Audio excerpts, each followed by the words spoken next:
Breaking news में आज शुरुआत करेंगे हम अतीक अहमद को लेकर, जिस पर एक बड़ा खुलासा हो रहा है। जब अतीक अहमद साबरमती जेल में बंद था तब उसने जेल से ही एक बिल्डर को धमकी दी थी। धमकी में कहा गया था उसके बेटे न डॉक्टर बनेंगे न वकील बनेगा, सिर्फ हिसाब होना है। चिट्ठी में अतीक ने लिखा था, मैं आपको आखिरी बार कह रहा हूं, आप मेरे बेटे से ईडी कर रहे हैं। ईडी ने अभी आपका पैसा सीज तो नहीं किया।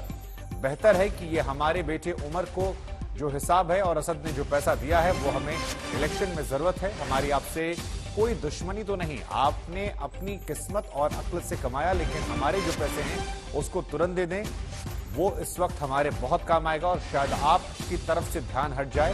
कम लफ्जों में ज्यादा समझ लो, मैं अभी मरने वाला नहीं हूं, इंशाल्लाह एक्सरसाइज करता हूं, दौड़ता हूं, बेहतर है कि हमसे आप मिल लो।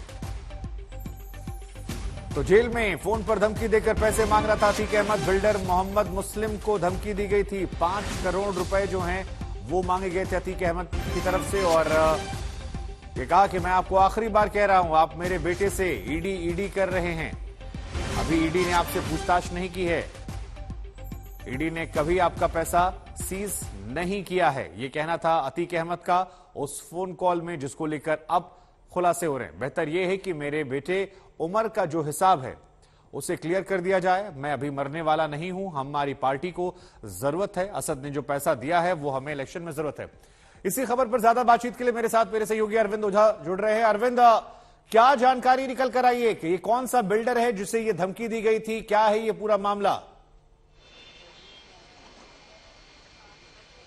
देखिए शुभांकर, ये बेहद चौंकाने वाला खुलासा है, क्योंकि अब तक आपने कहानियों के जरिए सुना होगा या पुलिस अफसरों की जुबानी सुना होगा, लेकिन पहली बार अतीक अहमद के मैसेज के जरिए पूरा खुलासा देखिए कि कैसे साबरमती जेल से जो अतीक अहमद है वो बिल्डरों को धमकी भरे मैसेज भेजता था और उसके बाद पैसों की उगाही करता था। ये जो मैसेज है वो साबरमती जेल से अतीक अहमद ने जनवरी 2023 में मोहम्मद मुस्लिम नाम का जो एक बिल्डर है उसको भेजा था। मोहम्मद मुस्लिम प्रयागराज का ही रहने वाला था, लेकिन अतीक के डर से 2007 में वो प्रयागराज छोड़कर भाग गया था, लखनऊ में शिफ्ट हो गया था।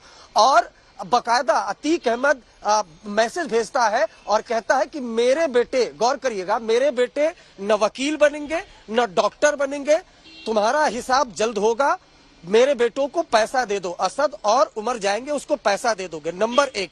दूसरा जो मैसेज है वो भेजता है, जिस तरह से पिछले दिनों आपने देखा होगा कि ईडी और पुलिस ने एक्शन लिया था, तो उस मैसेज में लिखा हुआ है कि तुम ईडी करते हो, तुम्हारा पैसा सीज नहीं हुआ है। और इसके अलावा ये भी लिखा कि मैं अभी मरने वाला नहीं हूं, मैं एक्सरसाइज कर रहा हूं, मैं दौड़ रहा हूं, मुझसे आकर जेल में मिलो। अतीक अहमद साबरमती जेल, यह मैसेज भेजा था मोहम्मद मुस्लिम को, जिस 5 करोड़ रुपए मांगे थे, लेकिन मोहम्मद मुस्लिम ने डर की वजह से 80 लाख रुपए एनकाउंटर में मारे गए अतीक के बेटे असद को दिए।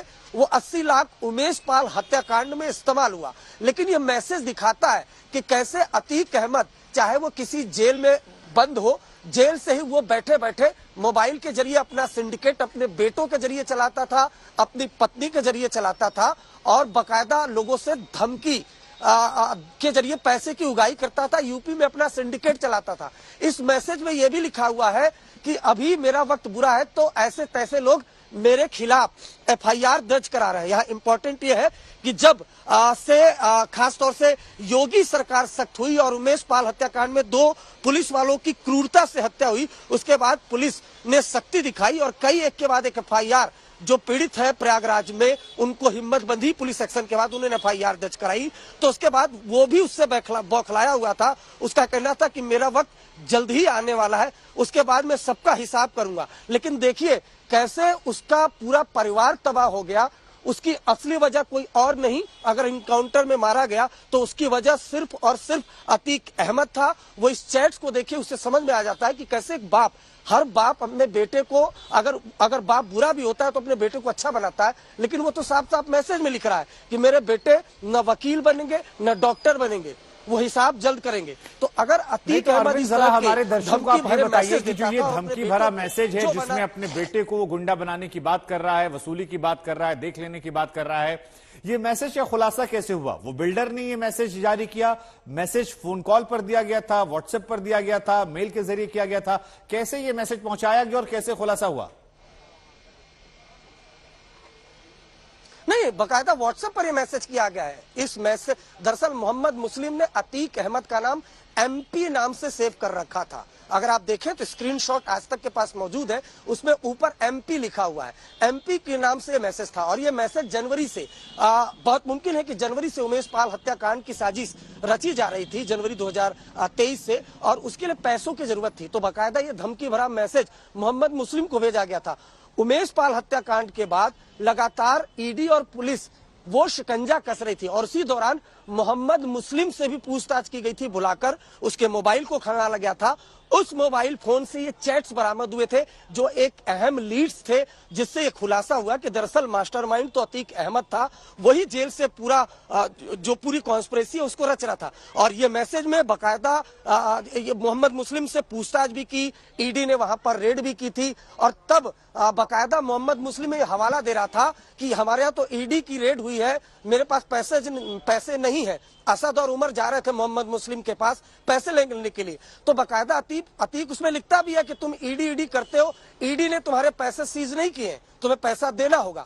तो इस तरह के मैसेज, और खास तौर से जो सबसे चौंकाने वाला मैसेज है, आप शुभांकर सोचिए क्यों आखिर असद इनकाउंटर में मारा गया, उसकी वजह कोई और नहीं बल्कि अतीक अहमद था, क्योंकि अपने बेटों को न वकील बनाने देना चाहता था न डॉक्टर, और लिखता भी है कि न मेरे बेटे वकील बनेंगे न डॉक्टर बनेंगे, हिसाब जल्द होगा। तो इस तरह का खुलासा, ये अपने आप में सबसे बड़ा चौंकाने वाला खुलासा है, क्योंकि पिछले कई दिनों से प्रयागराज में उमेश पाल हत्याकांड और उसके बाद अब अतीक और अशरफ हत्याकांड की खबरें आपने देखी होंगी, कई लोगों की जुबानियां, पीड़ितों की जुबानियां, पुलिस की जुबानियां सुनी होंगी, लेकिन यहाँ अतीक अहमद की जुबानी, उसके मैसेज के जरिए आप देखिए कि किस तरीके से वो जेल में बैठकर सिंडिकेट चलाता था। और तो एक अरविंद, क्या यहाँ पर ये भी मान लिया जाए कि में अगर आप देखेंगे अब इसका तो जो बेटा अली है, या जो अली, खासतौर पर अली की बात करूं, असद तो मार गया, इनकाउंटर में उसकी मृत्यु हो गई, लेकिन अली की मुश्किलें बढ़ जाएंगी इस मामले से, क्योंकि बेटों को ही पैसे देने की बात कही गई थी और उन पर भी ये मामले दर्ज हैं।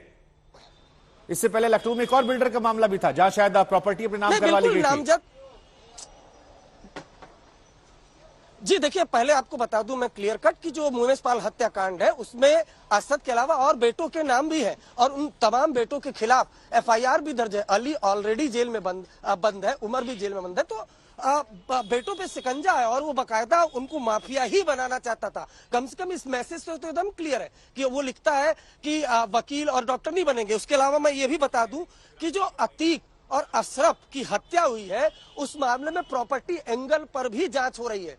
कुछ अतीक के जो करीबी रिश्तेदार थे वो भी अतीक के दुश्मन बन गए थे, खासतौर से उसका साड़ू, क्योंकि प्रॉपर्टी को लेकर कई लोगों से विवाद था। हजारों करोड़ की प्रॉपर्टी, यहाँ तक कि दिल्ली के शाहीन बाग जामिया में भी उसने सफीक के नाम से कई प्रॉपर्टी बनाई और अब उसका भी पता चला है। तो दिल्ली में भी शिकंजा कसने की तैयारी है, हजारों करोड़ की प्रॉपर्टी का ये चक्कर है। तो अतीक और अशरफ के हत्याकांड में इस एंगल पर भी जांच चल रही है। क्या कहीं अतीक जिन लोगों को धमका रहा था, जान से मारने की धमकी दे रहा था, कहीं उन लोगों ने ही तो अतीक और अशरफ की हत्या नहीं करा दी?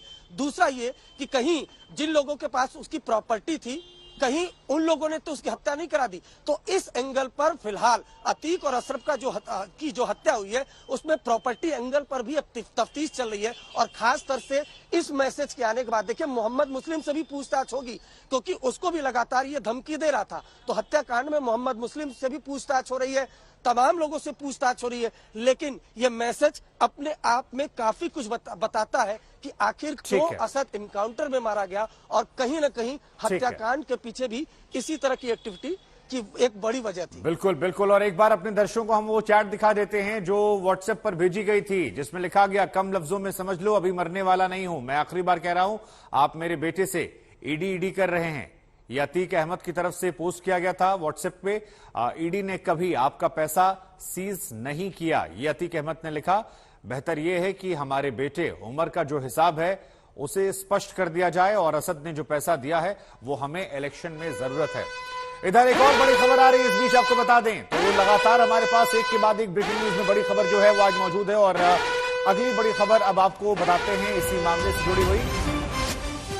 खबर यह है कि अतीक की वसूली को लेकर एक अहम खुलासा हुआ है। बिल्डर से चुनाव लड़ने को लेकर टैक्स लिया करता था अतीक अहमद। चुनाव लड़ने पर जारी होती थी टैक्स वसूली पर्ची और उस पर्ची में सभी के हिसाब किताब जो हैं वो दिए जाते थे। गुलाबी पर्ची 3 से 5 लाख रुपए तक का रेट जो है वो यहां हुआ करता था। सफेद पर्ची 5 लाख से ज्यादा वसूली रेट था। तो अतीक की वसूली को लेकर एक और बड़ा खुलासा हुआ। अरविंद लगातार हमारे साथ बने हुए। अरविंद, एक के बाद एक खुलासे होते जा रहे हैं। ये पर्ची कहां से निकल कर आई जिसमें वसूली की बात की गई है? क्योंकि पर्ची आज तक पर हम एक्सक्लूसिव दिखा रहे हैं 3 से 5 लाख रुपए।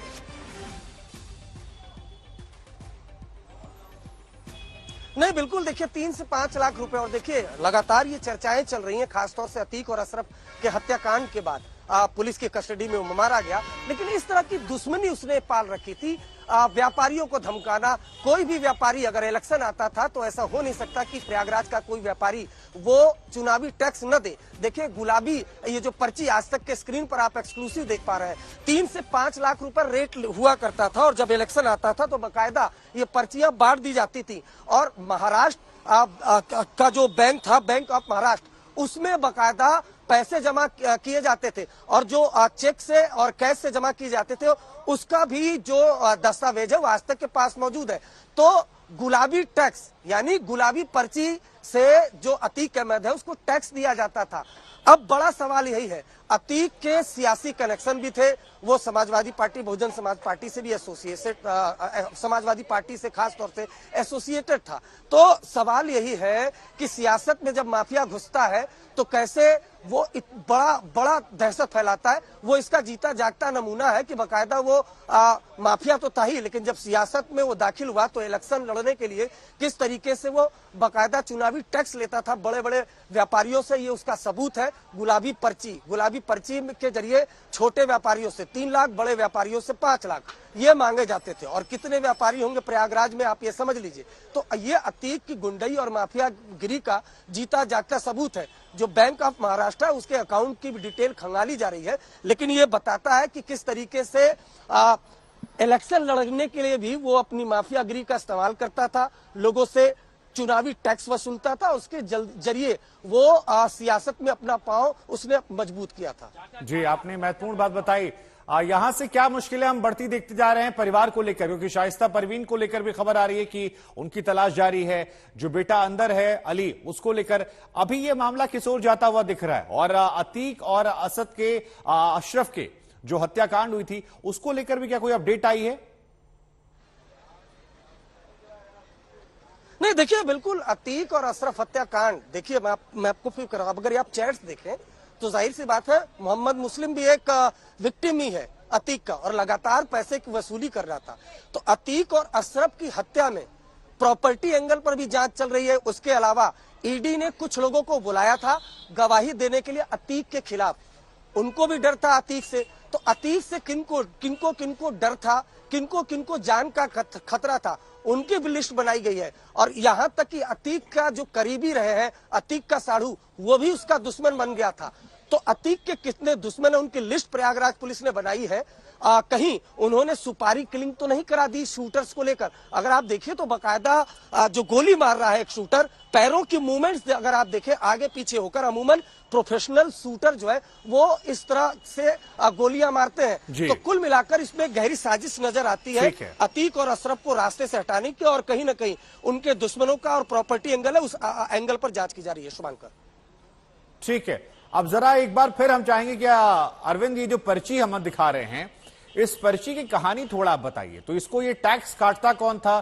क्या इनके बेटे ही इस पूरे मामले को अंजाम दिया करते थे, या गुड्डू मुस्लिम या किसी और को उन्होंने हायर कर रखा था जो ये पूरा खाता वही मेंटेन करता था? क्योंकि अतीक ने जो बयान आपने सुनाया जहां पर लिखा था कि मेरे बेटे डॉक्टर इंजीनियर नहीं बनेंगे, वो यही काम करेंगे, तो इतने सारे बेटे थे वो यही काम करते थे या फिर कुछ अलग लोग थे जो ये करते थे? क्योंकि ये पर्चियां हम दिख रहे हैं, पीली गुलाबी पर्ची है, सफेद पर्ची है।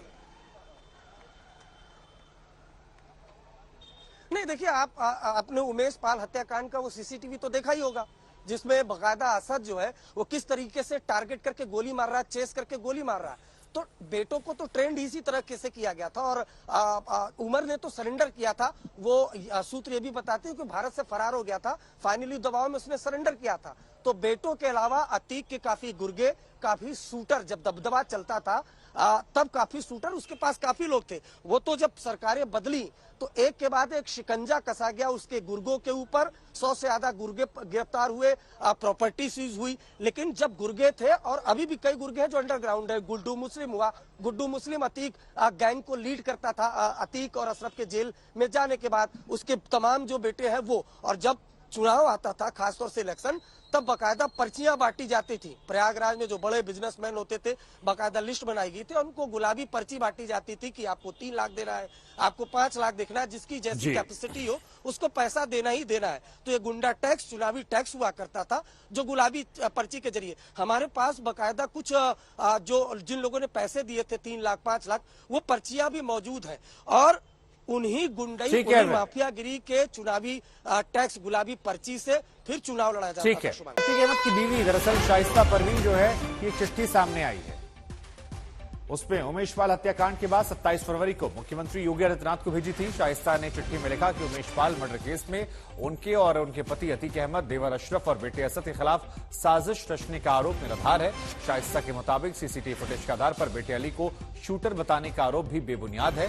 चिट्ठी में शाइस्ता ने इसे राजनीतिक रंजिश का मामला बताते हुए कहा कि बहुजन समाज पार्टी ने जब से प्रयागराज के मेयर का प्रत्याशी घोषित किया, तब से यहां के स्थानीय नेता और सरकार में मंत्री ने साजिश रचना शुरू कर दिया और उसी साजिश में उमेश पाल की हत्या हुई। चिट्ठी में शाइस्ता ने कहा कि उमेश पाल राजूपाल हत्याकांड में गवाह नहीं थे, इसलिए अतीक अशरफ के पास उनकी हत्या करवाने का कोई मकसद नहीं था।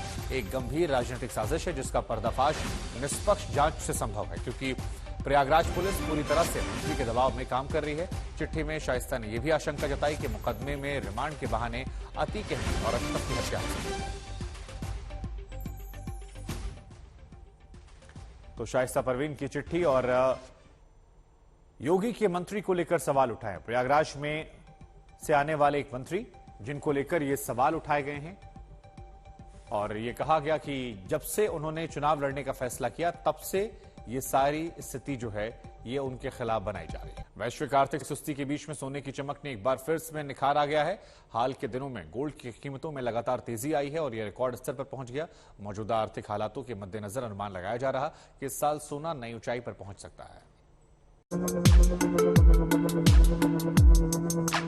सोने की कीमतों में तेजी थमने का नाम नहीं ले रही है। ऐसे में महंगाई दर में तेजी के बीच अगर दुनिया भर के केंद्रीय बैंक ब्याज दरों को बढ़ाने का फैसला लेने में हिचकेंगे, तो इस साल भी सोने की कीमतों में तेजी देखने को मिलेगी। अमेरिका और यूरोप के हालिया बैंकिंग संकट के बाद भी सोने में भारी निवेश आने का अनुमान है। दुनिया के सेंट्रल बैंक लंबे समय तक गोल्ड में निवेश करने का मन बना रहे हैं। अब तक खनन किए गए सोने का करीब 5वां हिस्सा केवल केंद्रीय बैंकों के पास है। सेंट्रल बैंकों की खरीदारी का अंदाजा लगाने के लिए चंद आंकड़ों पर नजर डालते हैं। पिछले साल दुनिया भर के केंद्रीय बैंकों ने 1136 टन गोल्ड खरीदा था। 1967 के बाद से ये सबसे तेज रफ्तार से की गई गोल्ड की खरीदारी थी। तुर्की, भारत, उज्बेकिस्तान और कई दूसरे उभरते बाजार गोल्ड के सबसे बड़े खरीदार थे। अगर उभरते बाजारों के सेंट्रल बैंकों के औसत गोल्ड रिजर्व की बात करें, तो अब वो इसे बदल रहे हैं। मिसाल के तौर पर आरबीआई ने 5 साल में अपनी डॉलर होल्डिंग में लगातार कमी की है और गोल्ड वेटेज को 5.06% से बढ़ाकर 7.86% कर दिया है। हाल के आंकड़ों के मुताबिक भारत के पास दुनिया के कुल गोल्ड डिपॉजिट का 8% है। आरबीआई की गोल्ड खरीदारी 2023 में भी जारी रह सकती है। भारत के गोल्ड रिजर्व में इस साल 10 से 12% उछाल देखा जा सकता है। वर्ल्ड गोल्ड काउंसिल के मुताबिक भारत दुनिया का सबसे बड़ा गोल्ड एक्यूमुलेटर है। भारत के घरों में करीब 25,000 से 27,000 टन सोना है। वहीं देश के मंदिरों के पास 3,000 से 4,000 टन सोना होने की संभावना है। ग्लोबल इकोनॉमी में चल रहे मौजूदा उथल पुथल के बीच गोल्ड को सुरक्षित निवेश माना जा रहा है। दुनिया के सेंट्रल बैंकों की खरीदारी भी सोने की कीमतों को बढ़ा रही है। ऐसे में अनुमान है कि 2023 में सोने का भाव 66,000 और 72,000 रुपए प्रति 10 ग्राम तक जा सकता है। लेकिन ये समझना भी जरूरी है कि अगर हालात सामान्य हो गए और महंगाई दर कम हो गई, तो फिर सोने के दाम जो फिलहाल रिकॉर्ड स्तर पर हैं, वो कम भी हो सकते हैं। आदित्य के राणा, आज तक।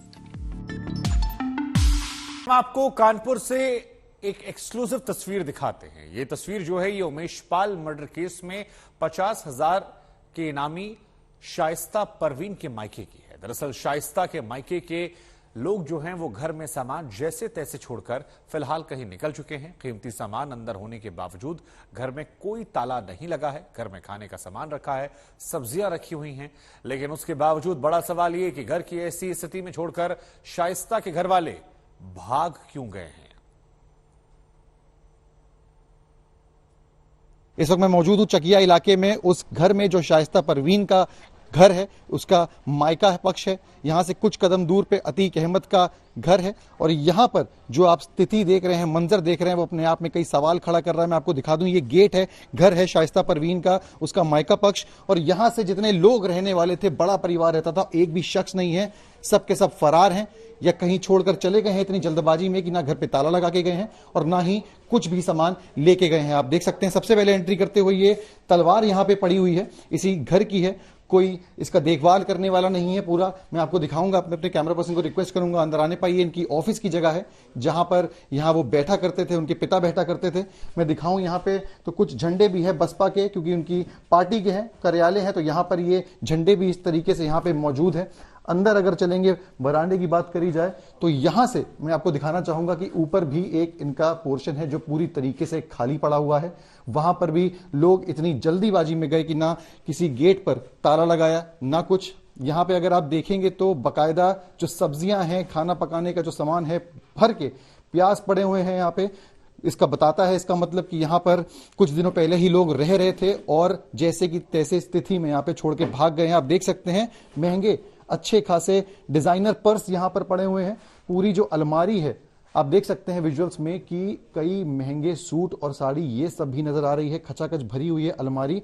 कुछ कपड़ों के तो टैग तक नहीं लिखे हटे हैं। आप देख सकते हैं कि नई कंडीशन में है और इतना समय नहीं मिला परिवार वालों को, जो खौफ सता रहा था शायद हत्याकांड के पहले या बाद, शाइस्ता परवीन के फरार होने के बाद, कि वो जैसे कि तैसी स्थिति में इसको छोड़ के भाग गए हैं। ये स्थिति है इनके आंगन की। मैं आप अंदर जाऊंगा और आपको दिखाऊंगा कि क्या हाल है इस बेडरूम का। आप देखेंगे यहाँ पे शर्टें टंगी हुई हैं, बकायदा जूते आप देख सकते हैं। जो अलमारी में सामान है वो खचाखच भरा हुआ है। अंदर आप देखेंगे अलमारियां खुली हुई हैं, कीमती सामान, कीमती कपड़े, सब कुछ यहाँ पर मौजूद है।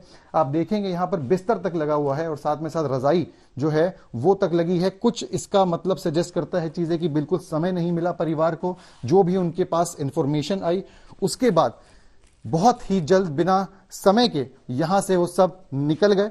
इतना जल्दबाजी में यहां पे लोग जो है वो निकले हैं कि बिल्कुल भी समय नहीं मिला उनको कि यहां से कोई एक सामान भी लेके जाया जाए।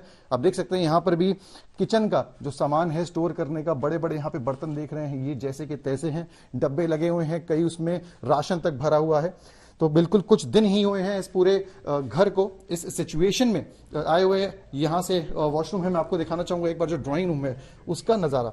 यहां आप देखेंगे तो अलमारियां हैं, ये सब खुली हुई हैं। यहाँ पे बकायदा जो सामान है अंदर का अंदर ही है। कुछ कागजात भी पड़े हुए हैं, कुछ किताबें हैं वो जैसे कि तैसे हैं। सोफे की अगर आप हालत देखो, यहाँ पे जो गद्दियां हैं वो बिखरी हुई हैं। और साथ ही साथ ये पूरी तस्वीरें जो बयान करती हैं वो ये करती हैं कि ऐसी क्या इंफॉर्मेशन थी, ऐसा क्या डर था जिसके चलते कि पूरा परिवार जो मायका पक्ष है, जो कि इसमें अक्यूज्ड भी नहीं है, जो नामित भी नहीं है, उनको क्या डर सताया कि वो पूरा जो घर है जैसे कि तैसे स्थिति में छोड़कर भागकर चले गए। ये सवाल हैं वो तभी अब उनके जवाब मिलेंगे जब मायके पक्ष से कोई सामने आएगा, अपना पक्ष रखेगा, या फिर पुलिस प्रशासन इस पर कोई अपनी टिप्पणी रखता है। वीडियो जर्नलिस्ट अमित के साथ सिमर चावला, प्रयागराज, आज तक। और आपको सीधे लिए चलते हैं उत्तर प्रदेश की राजधानी लखनऊ, जहां पर मुख्यमंत्री योगी आदित्यनाथ कुछ कह रहे हैं। उत्तर प्रदेश के वन डिस्ट्रिक्ट वन प्रोडक्ट ने उत्तर प्रदेश के एक्सपोर्ट को भी बढ़ाने में मदद की। और अब तो उत्तर प्रदेश के बारे में जब हम लोग आए थे एक बात होती थी कि लैंडलॉक्ड स्टेट है, कोई संभावना नहीं है। आदरणीय प्रधानमंत्री जी ने उस समस्या का भी समाधान कर दिया। अब तो देश का पहला इनलैंड वाटरवे वाराणसी से हल्दिया के बीच में चालू हो चुका है। पूर्वी बंदरगाह से उत्तर प्रदेश के पूरे संबंध हो चुके हैं और ये कार्यक्रम हमारा निरंतर आगे बढ़ रहा है। हम इसमें और भी अन्य संभावनाओं को आगे बढ़ा रहे हैं। Dedicated freight corridor Uttar Pradesh से होकर के जाता है। समस्या का पूरी तरह समाधान उत्तर प्रदेश देने को तैयार है। अभी उत्तर प्रदेश के अंदर एक्सपोर्ट पिछले 5-6 वर्षों में जितना बढ़ा है, यानी मेरा मानना है कि 6 वर्ष में यह पहले 2017-18 में उत्तर प्रदेश के अंदर केवल 86,000 करोड़ का था, आज ये लगभग 2.25 लाख करोड़ रुपए का उत्तर प्रदेश का हो चुका है। और मैं इस बारे में जरूर नोट करूंगा माननीय पीयूष जी से कि अक्सर मैं देखता हूं हमारी जो परंपरागत उद्यम है एक बार तो दम ही तोड़ चुका था। वन डिस्ट्रिक्ट वन प्रोडक्ट आदरणीय प्रधानमंत्री जी की प्रेरणा से जब हमने प्रारंभ किया उसमें कुछ जान आई, उसमें कुछ तेजी आई, उसको लगा कि अब उसको एक पहचान मिलेगी, वो आगे बढ़ रहा है और अच्छी संभावनाएं उसमें दिखाई दी। उस दिशा से हमें कुछ चीजें यहां पर आवश्यक महसूस होती हैं, जैसे उत्तर प्रदेश में डिजाइनिंग इंस्टीट्यूट हो, अच्छा वर्ल्ड क्लास डिजाइनिंग इंस्टीट्यूट हो, उत्तर प्रदेश में अच्छा अपना पैकेजिंग इंस्टीट्यूट हो, और उत्तर प्रदेश के अंदर एक अच्छा वर्ल्ड क्लास का फैशन इंस्टीट्यूट के रूप में उत्तर प्रदेश के अंदर उस प्रकार के अच्छे इंस्टीट्यूशंस की स्थापना हो। लैंड जितनी लगेगी हम दो देंगे, राज्य सरकार से हम लैंड उपलब्ध करवाएंगे, अन्य जो भी इंसेंटिव देने होंगे राज्य सरकार उसके लिए उपलब्ध करवाएगी।